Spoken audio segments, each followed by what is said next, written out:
Paz do Senhor, gente, glória a Deus, mais uma aqui podcast, mais uma segunda-feira, muito feliz pela participação de todos vocês.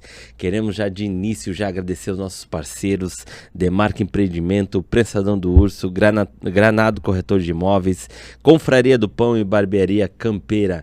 Gente, obrigado pelo apoio, vocês que de repente querem se tornar parceiro da gente aí, ajudar a gente a levar cada vez mais essa mensagem de que Jesus é aquele que cura, liberta e salva. Por favor, entre em contato com a gente, nossas redes sociais vai estar passando aí embaixo e vai ser um prazer ter vocês conosco. Aproveita, se inscreva no nosso canal, por favor, dê um joinha ali para você toda segunda-feira, 8 horas da noite, você ser avisado que tem um conteúdo novo, tem uma história incrível e compartilha para que essa mensagem chegue em vários lugares.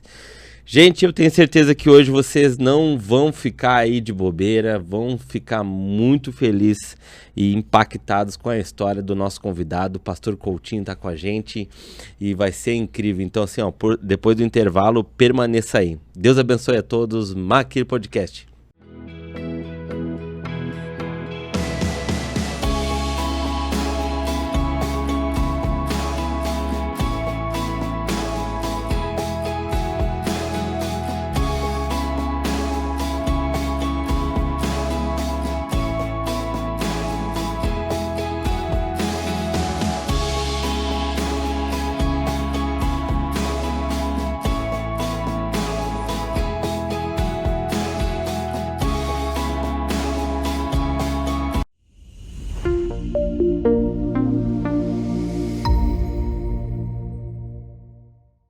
Pastor Coutinho, meu amigo, Deus abençoe, amém. Que prazer gigante ter o senhor aqui.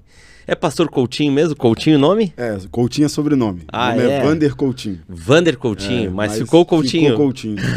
Carioca tem muito isso, né? Então, do sobrenome? Do sobrenome, muito. Sério? Do sobrenome. Já vi que é do Rio, da onde o senhor é? Conta pra gente. Eu sou de Macaé, Rio de Janeiro, nascido em Macaé, criado em Macaé. A minha vida toda eu vivi lá até que o Senhor, e mais pra frente a gente vai falar, me trouxe pra cá, mas eu sou de Macaé, Rio de Janeiro. Que top, pastor, que top. O pastor é um pastor muito novo, que nem vocês estão vendo. Que idade o senhor tem, pastor? Tenho 27 anos. Uau, 27 cara. anos. Caramba, que top, pastor. 27 anos, imagina, gente, hoje está à frente de uma igreja chamada... Geração Profética. Igreja de Geração Profética, na cidade de Camboriú. Que top, pastor. Gente, vocês não têm noção a quantidade de jovens que está sendo impactado pela vida do pastor. E hoje ele vai estar contando um pouquinho pra gente aí sobre tudo aquilo que Deus está fazendo na vida dele. Mas antes de tudo, pastor, eu quero saber a tua história. Amém. Pastorzão, conta pra gente. Prazer estar aqui, que honra, que Deus te Amém. abençoe. E esse projeto, se eu consiga alcançar ainda mais vida, Glória como a Deus, pastor. tenho alcançado. Então, como eu disse, eu sou do Rio de Janeiro, sou de Macaé, Rio de Janeiro, nascido, criado lá. Flamenguista. Ixi, eita. Ninguém é perfeito, né, pastor? Ninguém é perfeito. E a minha história de conversão e todo esse processo é bem interessante. Eu não nasci num lar cristão, não nasci num lar evangélico. Eu sou o primeiro convertido da minha casa, sou o primeiro a entregar a vida para Jesus da minha casa, da minha família. Então eu venho de um contexto da minha família do catolicismo, da Umbanda, do espiritismo, e eu fui criado nesse contexto, a maior parte da minha vida também ali no contexto da Igreja Católica, mas era aquele católico não praticante, né? Claro, teve uma época ali na minha infância que minha avó me levava para catequese e tudo mais, mas era mais o não praticante e falava o católico, que era católico pelo costume, né? Sim. Então não tenho o que falar, sou católico. Mas esse foi o processo da minha vida, mas muito novo, como do Rio de Janeiro, por ser criado em favela, ser criado em periferia, ser criado em comunidade. Eu não tive pai, meu pai morreu, tinha 2 anos de idade. Então, meu pai era um traficante na cidade e o meu pai morreu, tinha 2 anos de idade. E por ter essa falta de paternidade, eu me envolvi com muitas coisas, droga, bebida, prostituição, roubo. E por aí vai. Então eu me afundei muito rápido, muito cedo. No Rio de Janeiro, por exemplo, é muito cedo que o jovem ele se afunda, né? Assim como também para o reino de Deus muito cedo floresce, para o mal também, infelizmente. Isso com que idade, pastor? 12 anos, 13 anos, já fazia muita coisa. por ser criado ali no contexto da favela. Né? E na favela, infelizmente, o herói da favela é o bandido, o herói da favela é o traficante, né? Porque ali o traficante vai dar uma cesta básica, vai dar um gás, vai ajudar a pagar uma luz, não vai permitir que a empresa corte a luz da família que não pagou. Então, o traficante ele acaba sendo o herói, infelizmente. Esse é o contexto, né, do Rio de Janeiro. E Macaé é uma das cidades mais perigosas do Brasil. É uma cidade, é a quinta cidade mais perigosa do Brasil. Então, é um alto índice de homicídio, é um alto índice de tráfico de drogas, o tráfico organizado é muito forte. Então, eu fui criado nesse contexto, né? E muito cedo me envolvi muito com bebida, prostituição, droga, roubo e por aí foi. Mas foi uma vida vazia pela falta da paternidade. Então, por não ter tido um pai presente, essa falta da paternidade, essa orfandade gerou algumas faltas, algumas crises, alguns problemas. E também eu não fui criado com minha mãe. Minha mãe, então, me deixava criado na casa de um, na casa de outro, na casa de um, na casa de outro. E só você de filho, pastor? Tenho mais um irmão mais novo também, que foi criado nesse mesmo contexto. E, por último, a gente acabou sendo criado muito pelos nossos avós, extremamente conectados ali à idolatria. E por esse mundo, por essa realidade, eu acabei me perdendo muito. Eu estive muito distante de Deus, mas eu reconheço que, de fato, era um vazio que existia em mim, era uma crise que existia em mim, e eu não sabia como suprir essa crise. E chegou um determinado momento da minha vida, que eu ainda novo, mas com uma vida para o mundo muito experimentado, chegou um determinado momento da minha vida, um determinado ponto da minha vida, eu estava extremamente em crise existencial, em crise de identidade muito grande. E nesse momento, que foi esse momento de crise, esse momento de caos da minha vida, mesmo jovem, mas com a cabeça muito para frente, eu olhava e culpava tudo e todos, e na verdade era essa falta de não ter um pai que ajudava, um pai que segurasse na minha mão, um pai que me incentivasse, não tinha essa palavra de afirmação de um homem na minha vida, alguém que me dissesse não. Então eu fui criado sem limite, fui criado sem segurança, fui criado sem proteção, e tive que aprender sozinho, tive que aprender com a vida, né?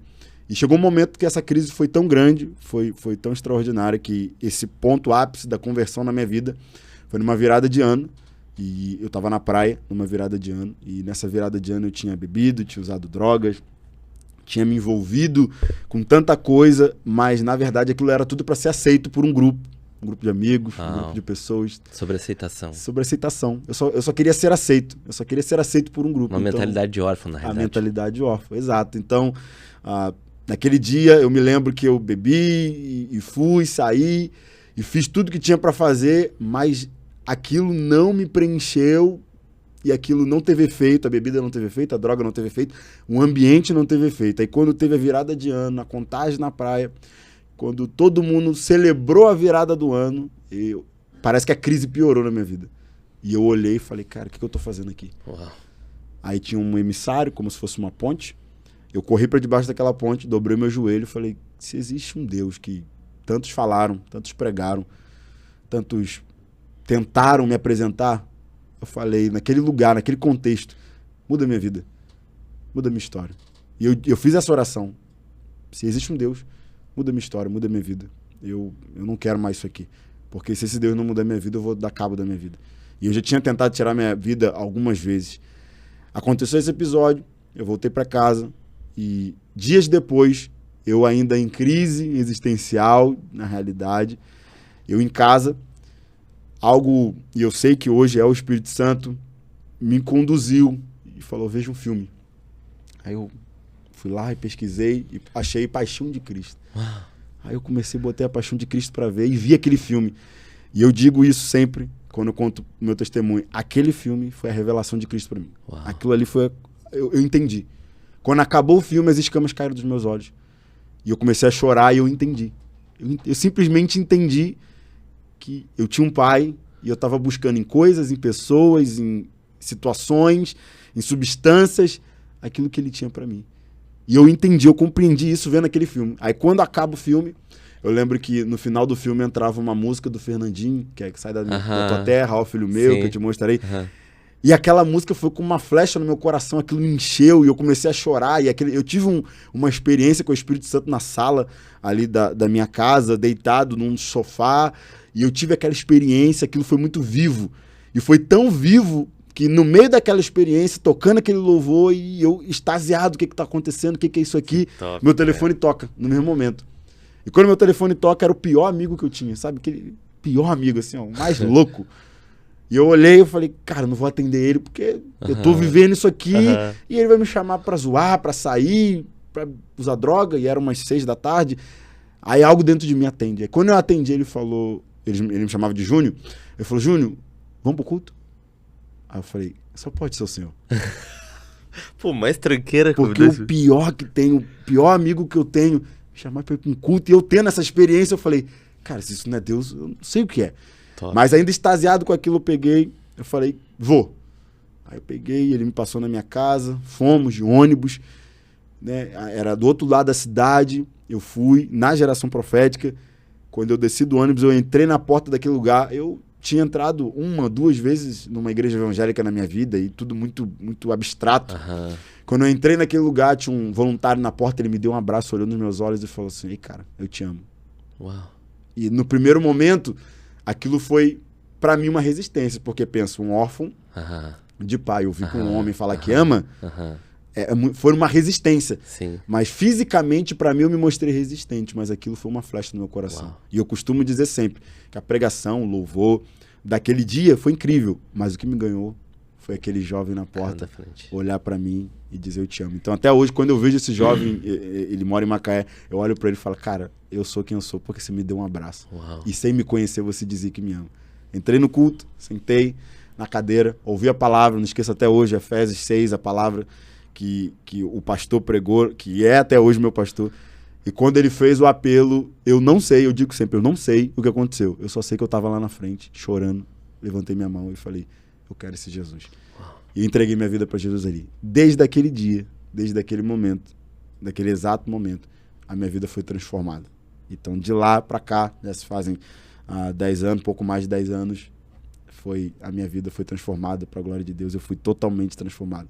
Então, essa é a minha experiência de conversão. Esse foi o meu encontro com Deus, esse foi o meu impacto de conversão. Foi exatamente assim. Que top. Pastor, o pastor por ter vivido nesse tempo, né, principalmente favela, esse contexto assim, porque a gente tem muito, principalmente aqui o pessoal do Sul, né, a gente tem muito de escutar falar o que a mídia fala, né, o que a mídia passa. É realmente desse jeito, dessa forma, essa vida de crime, essa função mesmo de resgatar os menores, de viver nessa escravidão, é isso que o senhor viveu mesmo nesse Sim, contexto? E um pouco pior. Uau. Infelizmente, e um pouco pior. Porque Satanás, ele ludibria muito a mente, né? Pensa num jovem como eu, e tem pessoas que são ainda histórias piores do que a minha.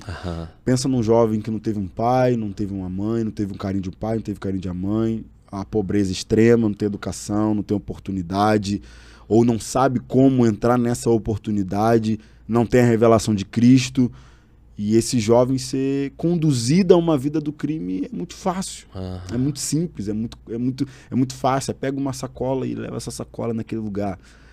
Pega isso aqui e fica nessa esquina, pega esse rádio, fica aqui, se você vê um carro da polícia chegando, você só avisar. Então é muito simples, e quando você for ver, você já está envolvido. Aí você está numa escola, aí a droga na escola é muito fácil, a prostituição é muito fácil.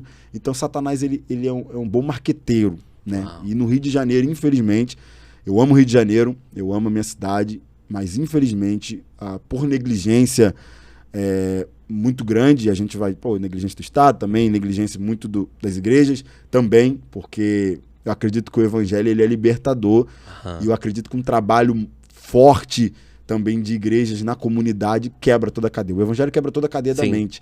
Mas, por exemplo, no meu contexto, eu não tive muitas igrejas que chegassem, fizessem um projeto. Pois eu ia perguntar para o senhor.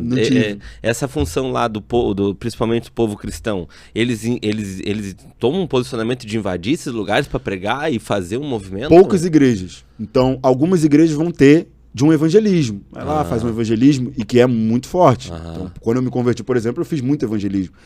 Mas o foco também tem que ser as crianças. Claro. Entende? O foco tem que ser as crianças. Então, por exemplo, na minha infância, o que eu tive de experiência?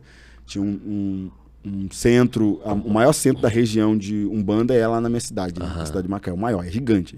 São, acho que, 5 mil metros quadrados. É gigante. Uau. Eles tinham um projeto com criança. Uau, então, eles tinham um projeto de capoeira. Eles tinham um projeto de informática. Ele tinha um projeto de futebol. E toda criança queria mexer no computador, toda criança queria aprender, toda criança queria uma arte marcial, toda criança queria jogar uma bola. Então, eles tinham uma quadra. Mas para isso você tem que estar aqui participando aqui das nossas festas, das nossas celebrações. Dá para entender? Então, olha como que é a estratégia. E eu, por vezes, também participei disso, entende? Sim. Mas na inocência, na criança, na ignorância. Então, tem igrejas que fazem, né? Mas eu acredito que muito pouco quanto deveria. Muito pouco. Isso aqui não é um julgamento, mas realmente é uma análise, né, panorâmica, assim. É muito pouco quanto deveria, porque o crime, a criança abre a porta e já está na porta dela. Entende? Principalmente lá, né, pastor? Então, o Rio de Janeiro, ele é muito carente, porque a falta de paternidade é muito grande, né? De a cada 10 famílias, 7 não tem pai e mãe dentro de casa. Uau. A cada 10 famílias. Isso é uma verdade, né? Como nós temos igrejas lá, no Rio, a cada 10 famílias, 7 não tem um pai e mãe dentro de casa. Então, é muito complicado. É porque, na realidade, é um pouco de contexto de sair de dentro das 4 paredes, né? Sim. Ter essa mentalidade, né? De igreja, né? De sair dentro das 4 paredes, né? Porque isso aí hoje, infelizmente, não estou dizendo, não generalizando, longe de mim, mas muitos têm aquele negócio, aquela crença, não, é aqui e só aqui, vamos viver só aqui, vamos cultuar só aqui. Sim. Sendo que o contexto da igreja é totalmente diferente, principalmente nessas áreas, né, pastor? Aqui a gente já vive outra realidade, né? Sim. Já é algo diferente, né? Já é outra potestade, exato. Já é mais Sodoma e Gomorra, né? A cada 10 famílias, 7 tem um pai e mãe. Isso, então, exatamente. Muda muito a realidade nesse contexto. Claro, aí tem outros ataques, né? Pastorzão, me conta, e aí diante de tudo isso aí, aceitou Jesus? Como é que foi aí daí esse mergulho no Senhor? Cara, essa unção pastoral na sua vida? Quando eu me converti, aí eu fiquei apaixonado, né? Aí eu falei, cara, é isso que eu quero. Isso com que idade, quando encontrou? Eu tinha 17. Cara, 10 anos atrás. 17. 16 para 17 foi esse intervalo de 16 para 17. Cara. Então eu olhei aquilo e falei, cara, eu quero isso. Aí eu mergulhei. Aí a gente trabalha, né, com o encontro com Deus, a nossa igreja trabalha muito com o encontro com Deus.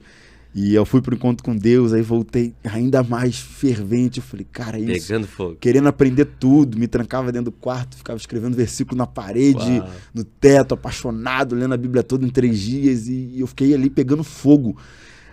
Aí quando eu volto pra casa, desse encontro com Deus, que eu tava voando assim no ápice, assim, poxa, apaixonadaço. A minha avó, ela era muito... eu sei que é a ignorância, né? E ela era muito religiosa, católica, apostólica, romana. Ela olhou pra mim e falou assim, dentro da minha casa não mora crente. Caramba. Ela falou, então pega suas coisas e vai embora. Aí eu arrumo minhas coisas assim, uma mochila né? E vou morar dentro da igreja. Aí eu dormia no altar da igreja.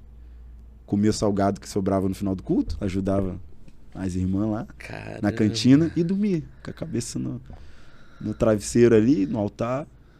Por um tempo foi assim. Aí depois um irmão da igreja piedoso foi lá, me pôs dentro da casa dele e tudo mais. E foi essa a minha realidade. Aí eu ficava ali, mas aquilo ali, assim, pra mim, eu ficava apaixonado. Falei, caramba, cara, tudo certo. Olha aqui, cara. Olha, eu tô dentro da igreja.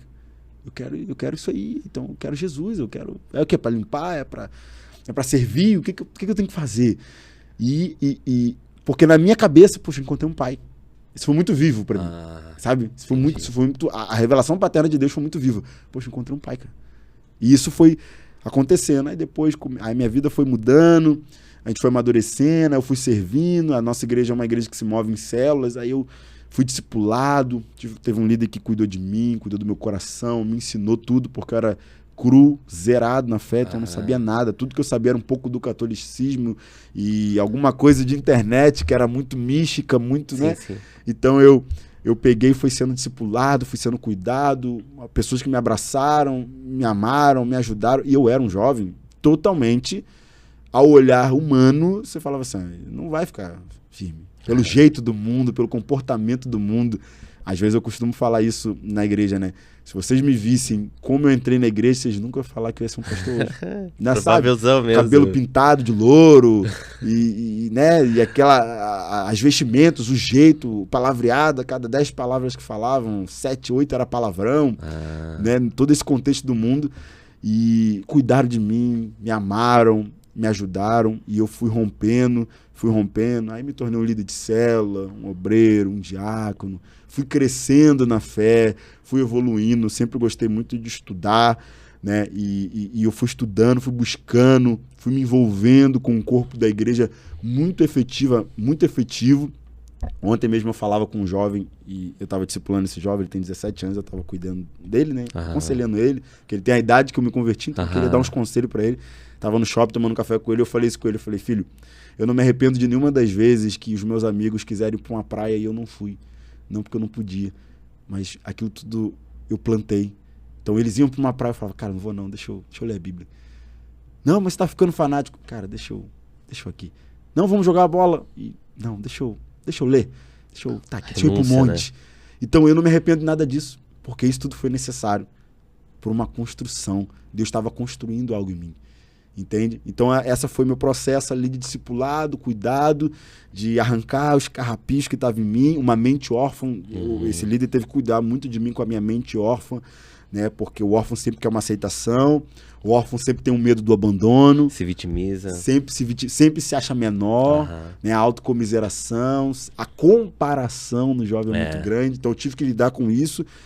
E nesse processo todo, encontrei minha esposa, né? A Gabi, ela é ministra, sempre foi crente. Eu falo com ela que ela é uma judia e eu sou gentil.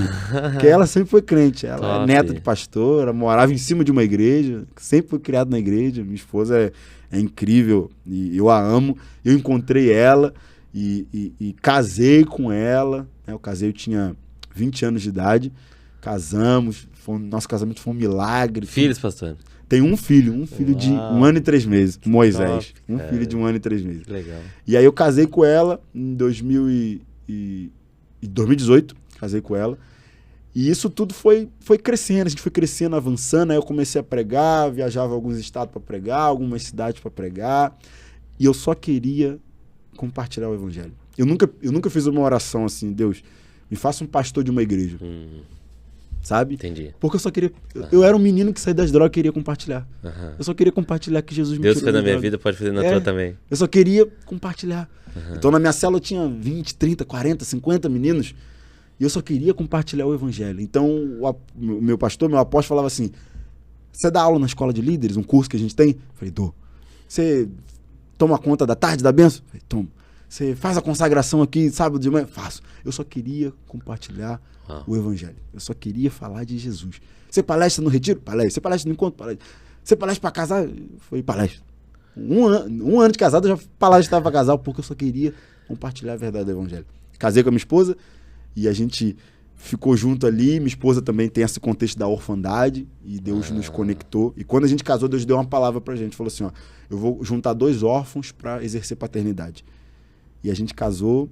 Aí, 2020, pandemia, a nossa vida mudou. Porque no meio da pandemia, o nosso pastor teve uma palavra de Deus e falou assim, ó, Deus falou com a gente e a gente vai plantar uma igreja lá em Camboriú, Santa Catarina.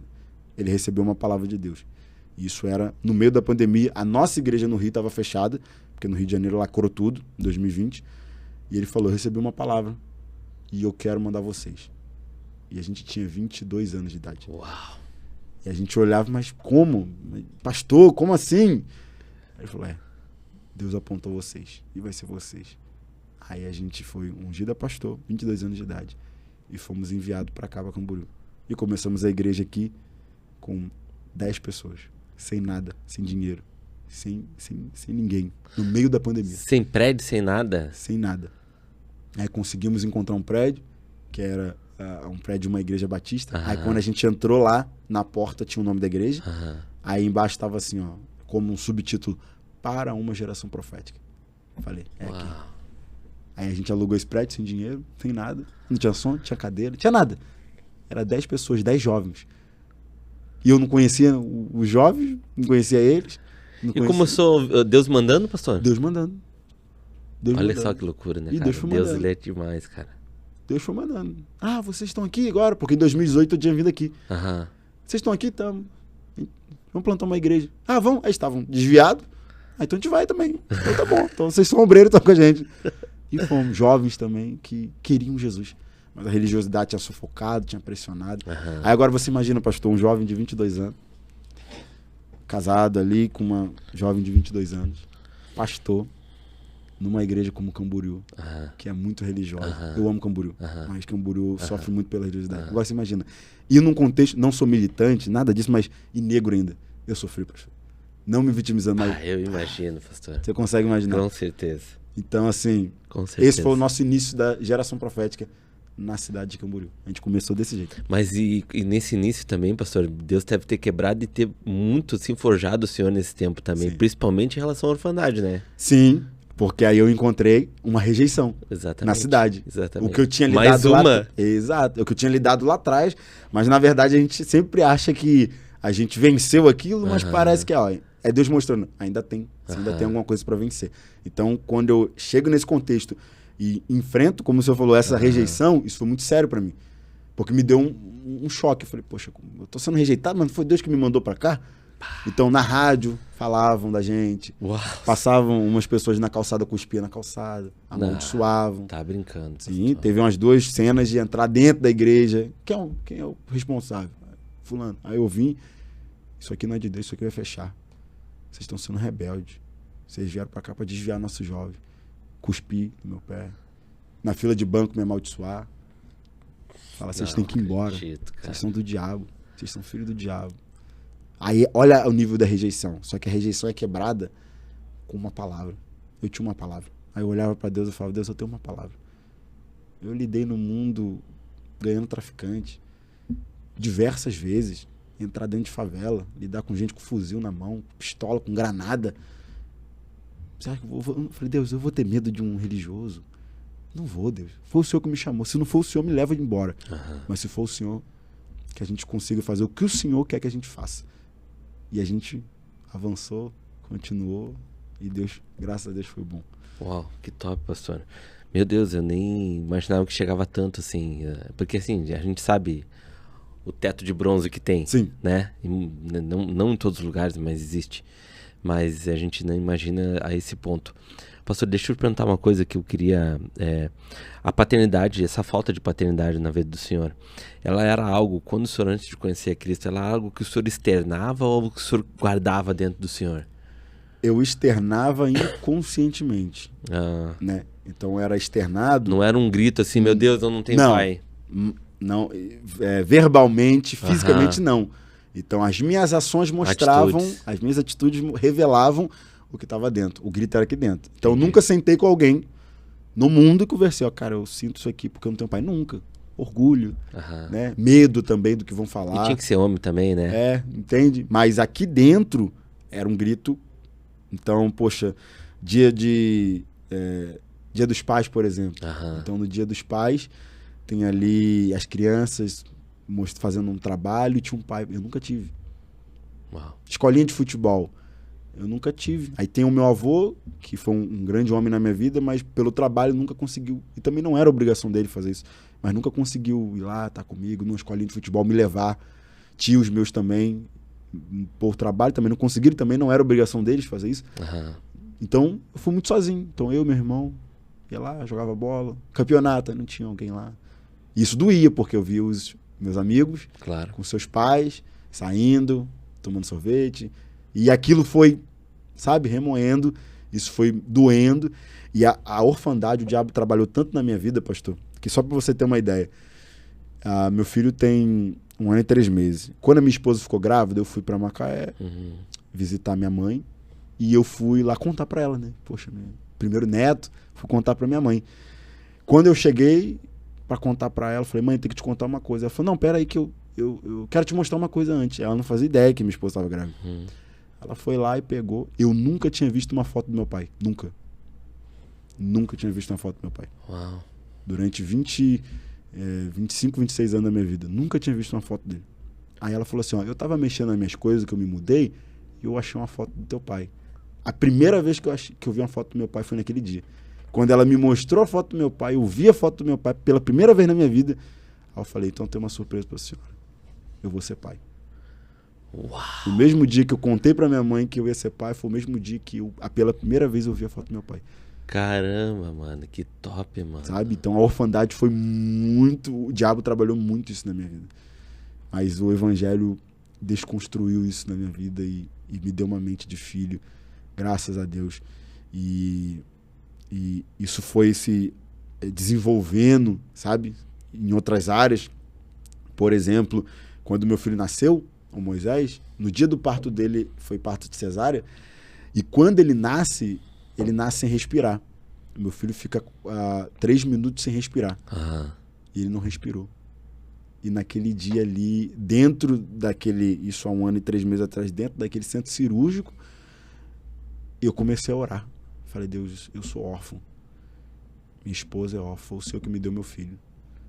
Minha esposa não poderia ter filho. Eu orei em Israel para o Senhor me dar meu filho. Meu filho é uma promessa, eu não aceito. Eu já sou órfão de pai, eu não vou viver um pai sem um filho. E quando eu comecei a fazer essa oração e profetizar dentro daquele lugar, meu filho começou a chorar. Meu filho voltou à vida naquele momento. Então, o diabo ele sempre trabalhou muito na minha vida com essa figura do pai.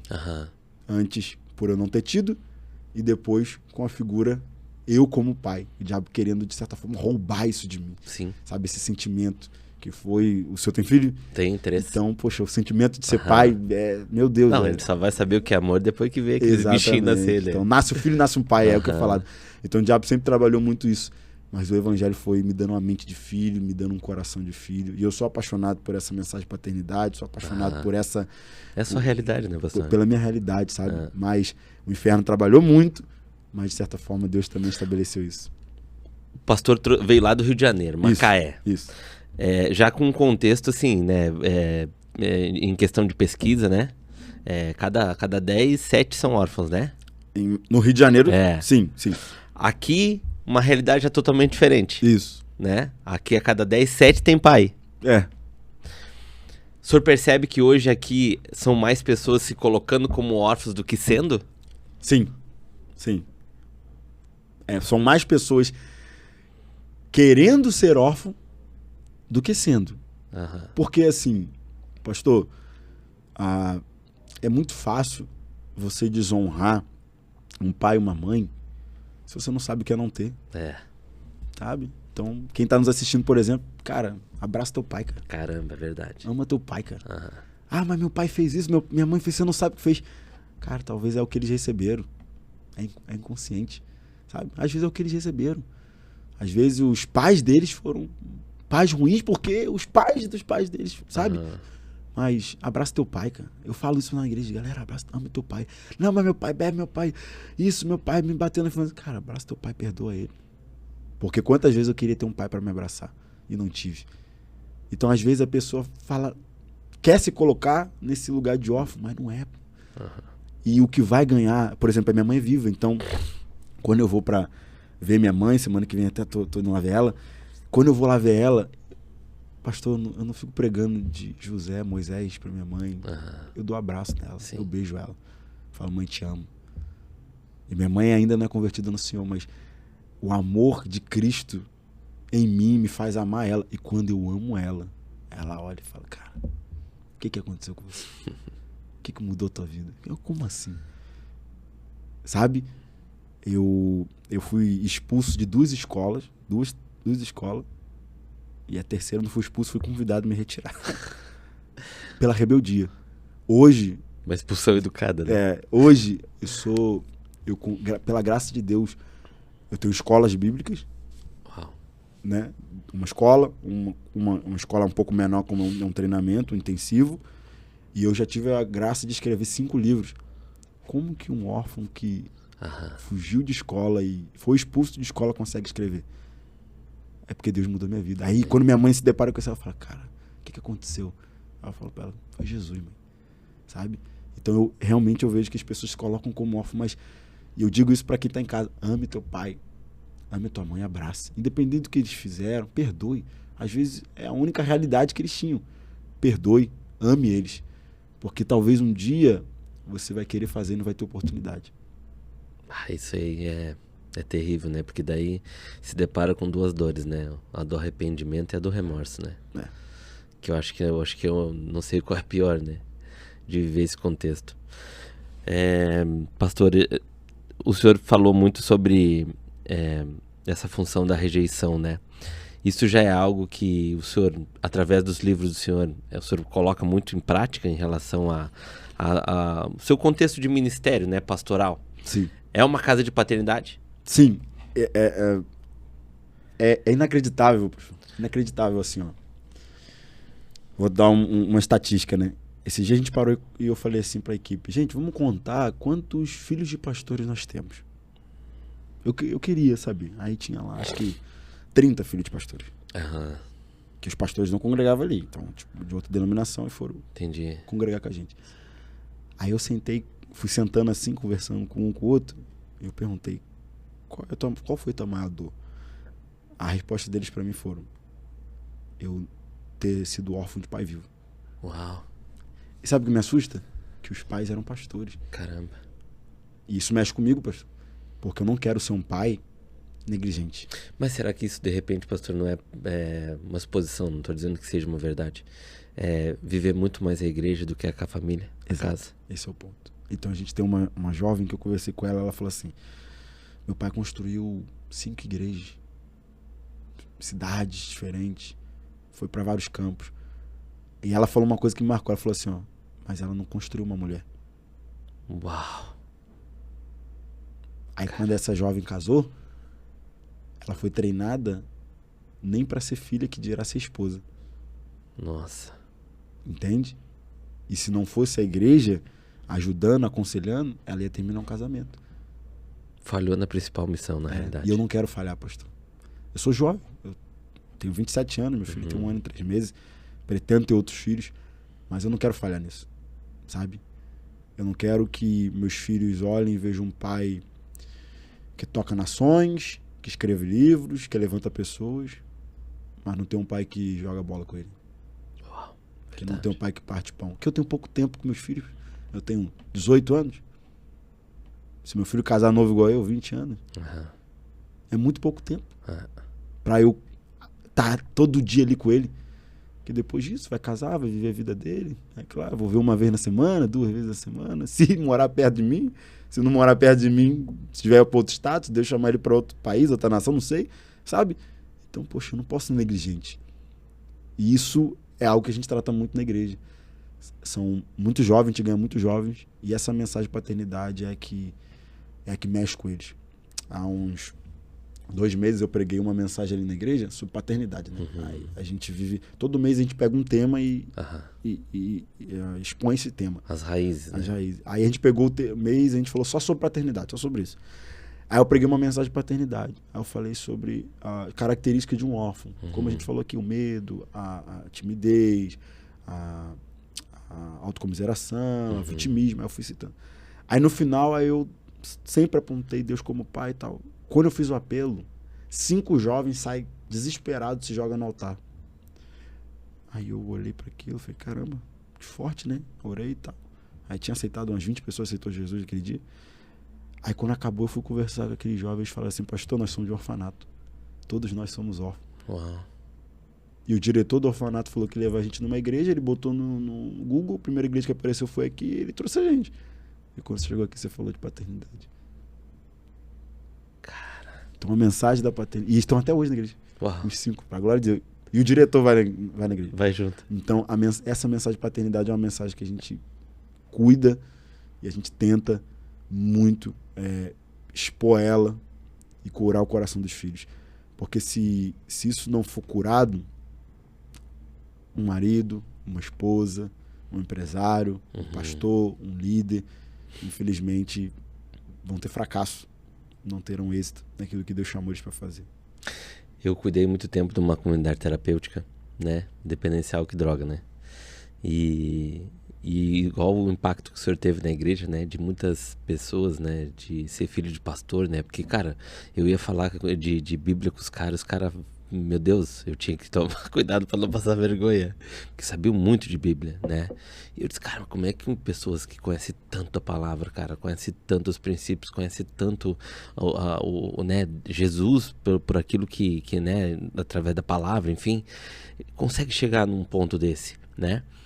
E aí eu comecei, não, vou ter que pesquisar isso, né? E aí eu comecei em um e no outro, que nem o senhor fez, né? Sentar e conversar. Cara, me fala da tua história, assim. Pastor, unânime, todos diziam assim que eles estavam cansados, de que o momento que eles tiveram a oportunidade de decidir se queriam ou não, eles optaram por não, porque eles estavam cansados de ver uma versão dentro da igreja dos pais e uma versão dentro de casa. E isso, cara, reflete exatamente, isso de repente está refletindo exatamente o contexto que a gente está vivendo dentro da igreja. Sim. Porque os pais estão tão preocupados em posições dentro da igreja, né? De querer algo. E assim, é sadio a gente buscar fazer algo para Deus da forma correta. Sim. Né? Deus, família, trabalho, igreja. Esse é o contexto, né? Quando passa um em cima do outro, cara, vira disfuncional e sempre quem sofre é a geração da gente. O senhor deve estar se deparando exatamente com isso, porque nada mais, Deus cura para curar, né? Traz um órfão de lá de Macaé e traz para cá para exatamente se deparar com pessoas que existe uma família, mas tem atitudes de como não tivesse. Pastor, agora, nesse contexto todo daquilo que Deus, né, fez através da sua vida, né, colocou muito jovem, muito novo, uma responsabilidade que o senhor sabe que é a responsabilidade gigante que o senhor tem, né, de conduzir um povo através da palavra. Exige muito contexto também de o senhor se renunciar de muita coisa, né, de repente até mais do que antes, né, quando o senhor era só ir para uma praia antes, hoje é muito mais coisas, né.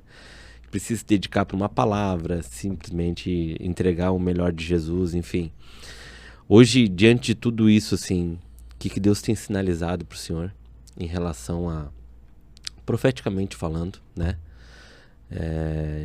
Na geração, evangelismo, evangélico, em relação a dar destino a pessoas dentro da igreja, qual a caminhada, direção, visão? Pastor, eu tenho pensado e refletido e... Principalmente, pastor, pro cenário de Camboriú. Ok. Até porque Deus não trouxe o senhor pra cá por acaso, né? E eu tenho pensado... Eu vou tocar num assunto aqui que eu sei o quão sério é. Por exemplo, o senhor mora em Camboriú? Moro em Camboriú. Eu não sei se você tem essa informação, mas Camboriú é um alto índice de abuso infantil. Sim. Extremo, né? Gigante. Camboriú chegou a ser a primeira cidade no estado. E uma cidade pequena, sabe? Uma cidade pequena.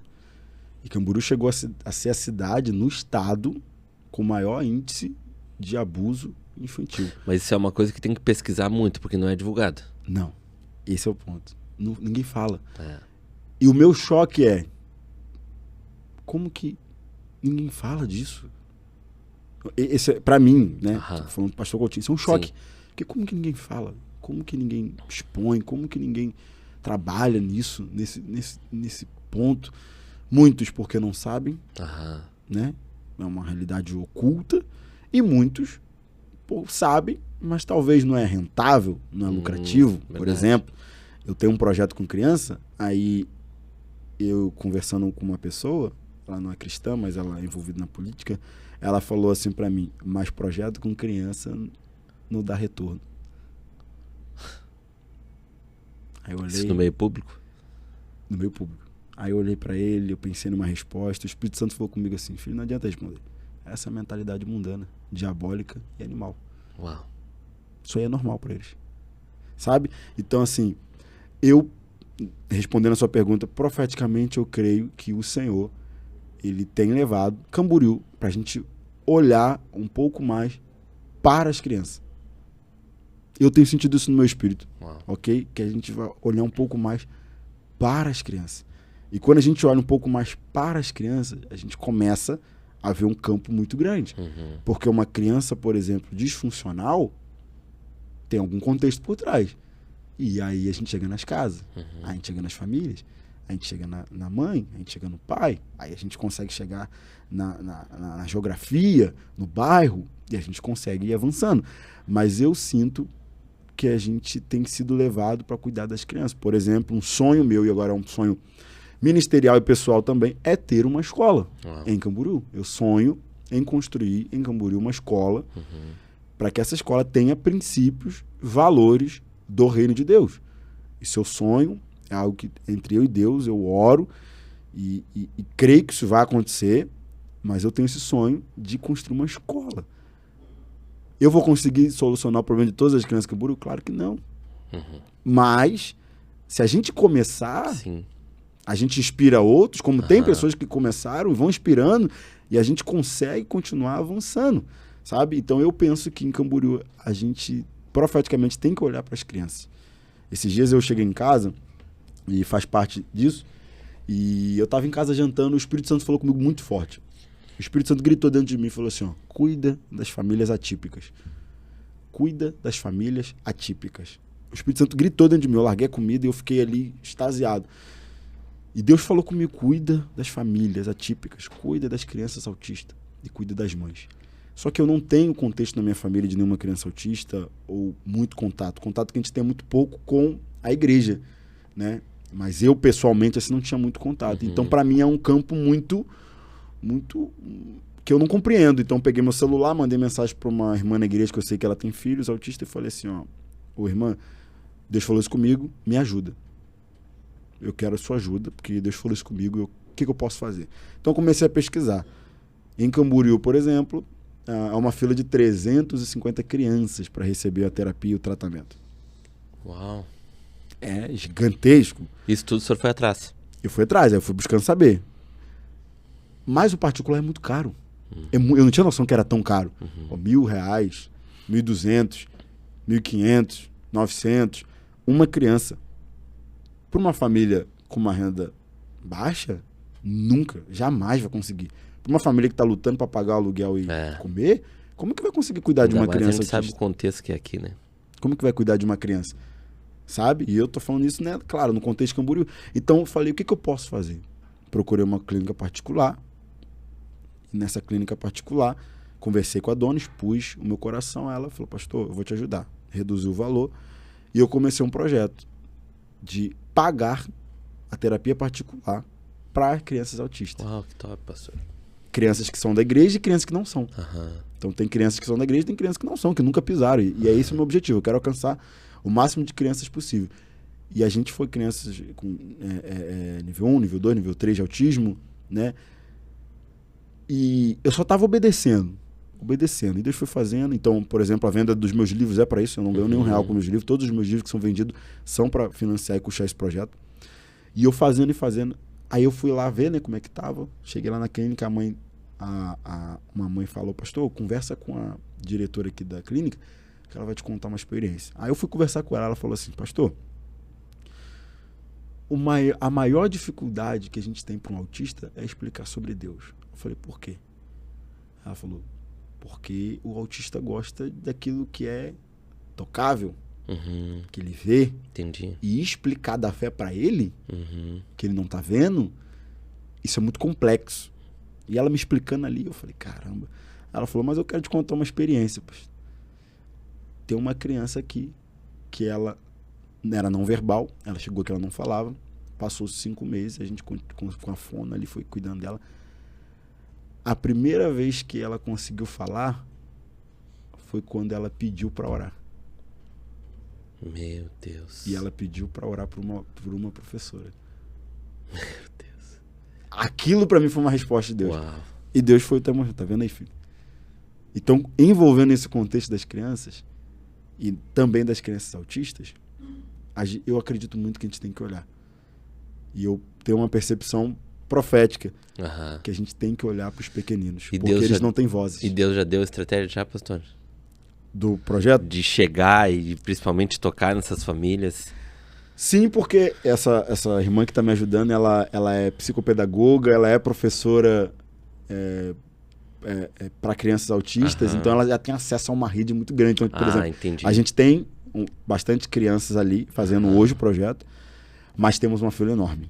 imagino. Então a gente tem uma fila enorme para entrar. Então a gente fica orando e Deus tem sido bom, então Deus tem enviado pessoas, os livros, a venda é para isso, Deus tem levantado pessoas, padrinhos para puxar e financiar esse projeto. Uau. E uma outra situação, por exemplo, eu tava dando uma carona, eu e minha esposa demos uma carona para uma mãe num carro, fomos levar ela em casa depois do culto, ela morava longe. Aí ela falou assim, pastor, eu quero te contar uma coisa que aconteceu. Eu falei, diga. E eu não sei, minha esposa sabe, eu não sei quais são as crianças que estão no projeto. Eu escolhi não saber. Eu falei, Deus, eu falei, não quero saber. A minha esposa sabe, ela cuida, eu não quero saber porque era algo meu. Eu falei, poxa, eu não quero saber quem é. Sim. E ela falou, pastor, meu filho tem 5 anos de idade, meu filho era não verbal, meu filho tá há 6 meses aqui. Essa semana meu filho falou que me ama. Ela olhou pra mim e falou assim, mãe, te amo. A primeira frase que eu ouvi do meu filho foi ele falando que me ama. Meu Deus. Aí eu falei, nossa, mas como assim? Ela falou, não, meu filho não falava. Eu falei, mas que benção. Ela falou, não, pastor, você não entendeu. Ele tá no projeto. E aquilo pra mim foi uma flecha. E o melhor, que essa mãe, ela não era convertida. A gente encaixou o filho dela no projeto. Aí ela falou, mas eu tenho que ir pra igreja. A gente falou, não precisa nunca ir na igreja. A gente só quer botar ela no projeto. Botamos a criança no projeto. E a criança foi melhorando, tá sendo cuidada, tratada. E ela falou assim, eu quero conhecer esse evangelho aí que tá fazendo isso sem esperar nada em troca. E ela automaticamente começou a ir para Jesus. Sabe? Então, é uma das experiências que a gente tem vivido. Os filhos ganharão os corações dos pais. Uau. É uma das coisas. E eu acredito, profeticamente, que Deus, ele tem nos chamado para olhar para as crianças. Em Camburu, a gente precisa muito.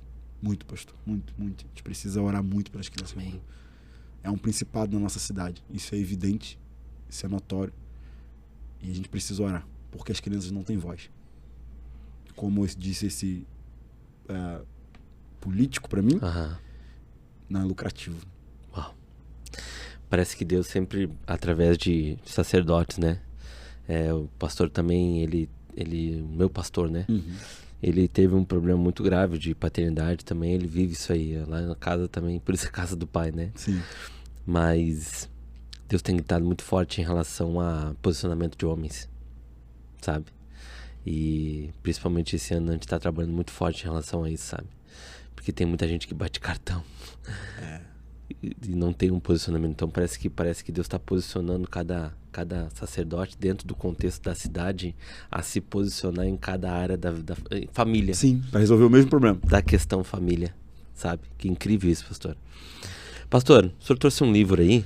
Eu queria que o senhor falasse um pouco dele. Esse aqui é o último livro que eu lancei. Foi esse mês que eu lancei.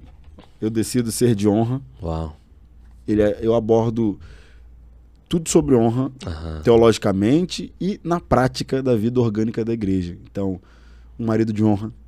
Uau. O que é um marido de honra? Uma esposa de honra. O que é uma esposa de honra? O que a Bíblia diz? Um líder de honra. O que é um líder de honra? Como lidar com a desonra?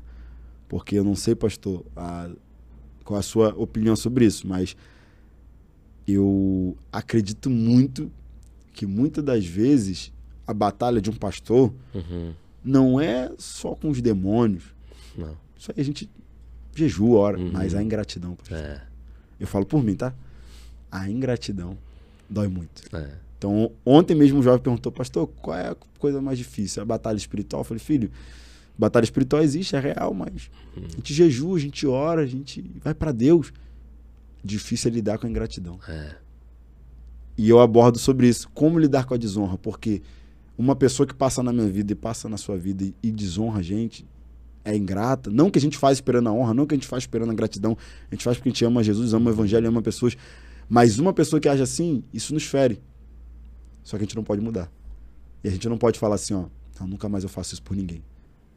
A gente não pode fazer isso. Então eu abordo isso, um marido de honra, uma esposa de honra, um pai de honra. Quem são os pais que honram os filhos?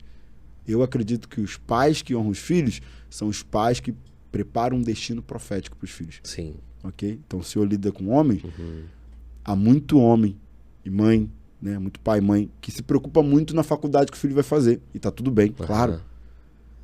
mas talvez esqueceu de colocar o filho no lugar que Deus fez.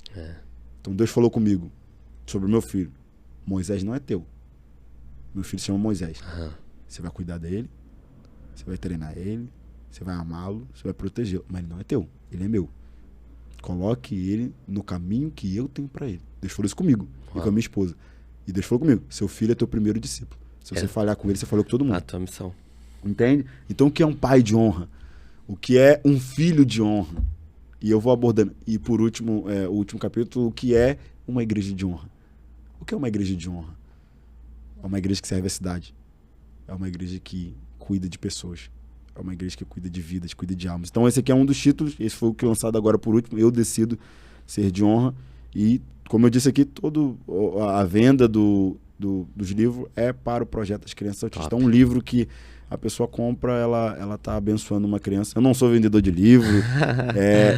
É o meu coração aqui. Amém, pastor. Com um propósito. Esse aqui é do Senhor, tá? Trouxe pro Senhor. Pastor, obrigado. Espero que possa te abençoar. Amém, com certeza.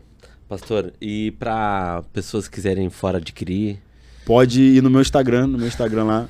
Tem um link ou me manda um direct lá. Aí a gente envia por correio. A gente vai botar na descrição do vídeo, né? Tá, ok. Até porque daí vai ter o prazer também de conhecer Esse aqui é o sexto ou o quinto? Esse é o quinto. O quinto. O quinto, é o último agora. E o senhor lembra de qual o nome dos 5? Kadima, a tempestade da minha tempestade. Jesus, o maior modelo. Vencendo a inconstância espiritual. Aí tem um que eu escrevi, mas eu não publiquei.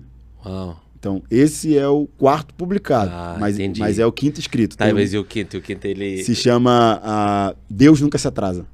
A história de Sara. Uau. Porque... E tudo envolvido em paternidade? Tudo eu tento trazer para paternidade. Sempre tento colocar ali a paternidade. Mas eu vou escrever um livro só sobre paternidade, mas eu quero que seja o trabalho da minha vida. Eu quero que seja a obra da minha vida. Uau. Então eu vou demorar, não sei, né? Pode ser 1 ano, 2 anos, 3 anos. Escritor, MFR, que barbaridade. Pra alguém que ia pra escola e soprava o extintor dentro da sala de aula. Estudou até que sério, pastor? Eu abandonei. Depois terminei, mas eu fui até o primeiro ano do ensino médio ali. Aí depois abandonei. Que loucura. Esse dia eu tava pregando numa cidade vizinha lá de Macaé, Rio das Ostras. Eu fui pregar. Aí eu fui lá e preguei, foi bênção, culto de avivamento, a gente é muito pentecostal, né? Aí eu preguei, aí quando acabou vem uma mulher chorando. E a igreja que eu preguei era na rua da escola que eu fui expulso, na mesma rua. Aí ela veio chorando. Ela olhou pra mim assim, você tá lembrado de mim? Eu falei, não tô lembrado de você. Cidade de Rio das Ostras. Ela falou assim, ó, eu fui tua professora. Aí eu fiquei em choque, eu falei, ela é. E é inacreditável que Deus fez na sua vida. Que top, né? Aí naquele momento Deus me deu uma palavra pra ela. Eu falei assim, e como fez na minha, ele vai fazer na vida do teu filho. Uau. Aí ela se desmontou de chorar. Aí eu orei por ela. Aí depois ela contou, não, eu tenho um filho que tá afastado, tá distanciado. Ela tá vivendo um contexto. Eu falei, não, o que Deus fez na minha, vai fazer na vida dele. Então assim, só o evangelho faz isso, cara. Eu vou na rua hoje que eu nasci, ou na rua que eu brigava, usei droga, vendi droga. Na rua que eu fui tão usado pelo diabo, eu vou lá hoje, todo mundo sai na porta e fala assim, cara, vem aqui dentro, ora aqui na minha casa. E antes não. Antes, eu e meu irmão, brinca com todo mundo, menos com o filho de fulana. As mães falavam, né? Se brincar com eles, você vai pro mau caminho. Hoje todo mundo, vem cá, pastor, entra aqui dentro.